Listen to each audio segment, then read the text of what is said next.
si Moanda m'était compté. Il y a 4,5 milliards d'années, c'était la naissance de la Terre. Il y a 3,5 milliards d'années, c'était l'époque archéenne. Formation du craton du Congo qui constitue la base géologique de l'Afrique centrale. Il y a 2,6 milliards d'années, c'était le début du Protérozoïque qui est la troisième phase de l'histoire de la Terre. La formation des monts Moanda et Boudiga a eu lieu à cette période suite au soulèvement et plissement des masses sédimentaires. Il y a 1,5 milliard d'années, c'était l'apparition des gisements de manganèse lors de la constitution du bassin francevillien. La région de Moanda était alors submergée par une mer peu profonde ramifiée par des lagunes. Moanda et le reste de l'Afrique centrale doivent à cette période du Précambrien la totalité de leur richesse du sous-sol.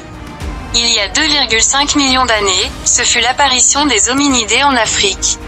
Il y a 500 000 ans, l'Homo sapiens fit son apparition en Afrique centrale. Il y a 70 000 ans, le monde connut la glaciation de Wurm. Cette période a été marquée par un froid intense et par un dessèchement dans la région de Moanda ainsi que dans le reste de l'Afrique centrale. Il y a 12 000 ans, l'Afrique centrale fut peuplée par les Tchitoliens de l'âge de pierre. Ce sont les lointains ancêtres des chasseurs-cueilleurs faussement appelés pygmées. Il y a 10 000 ans, ce fut le commencement de l'Holocène, période de réchauffement climatique qui dure jusqu'à nos jours. Il y a 2500 ans, ce fut l'arrivée des Bantous métallurgistes et forgerons que les Bawanzi situent dans la haute lignée de Joyi et Gounou. Au XVIe siècle, ce fut le peuplement massif de Mufumu à Dungu, appelé aujourd'hui plateau Okuma, Mukonga, appelé plateau Bangombe, Moanda et Boudiga, par différents clans Wanzi venant des bords du Zadi, c'est-à-dire, le vieux Congo. Au XVIIe siècle, la traite négrière battit son plein sur l'Ogooué et vit la participation active des populations de Moanda à ce commerce honteux. Au XVIIIe siècle, les populations Bougom, Wumbu et Kanigi occupent le couloir du Libani jusqu'à Masuku.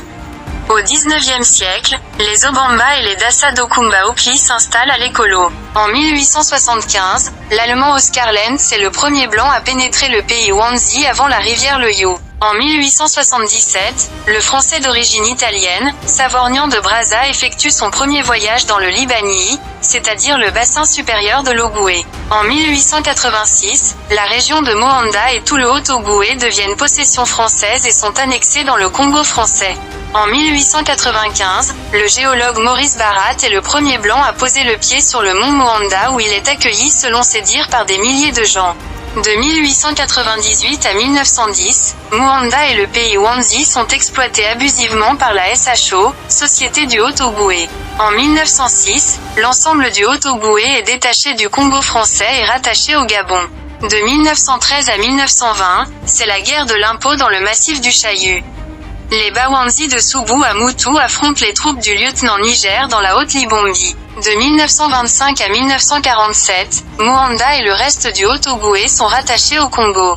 En 1930, l'administration coloniale transforme le village de Moanda en centre civil administratif de la région environnante. En 1930, premier signalement des gîtes manganifères au nord de l'Iami. De 1951 à 1953, grande campagne de prospection à l'est de Moanda par les géologues du Bureau minier d'Outre-mer et de United States Steel Corporation.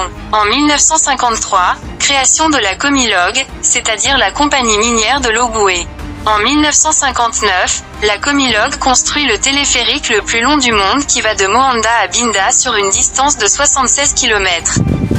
En 1960, l'indépendance du Gabon est proclamée. Moanda devient une sous-préfecture. Construction de l'église catholique Saint-Dominique.